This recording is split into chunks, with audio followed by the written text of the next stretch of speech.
Now it's time to design your doll's face. You have fabric markers inside. They are permanent, so be careful. This is the easiest way to create your doll's face.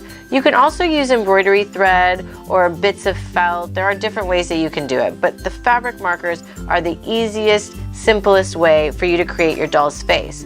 What you need to think about is your doll awake? Is it asleep? Is it happy?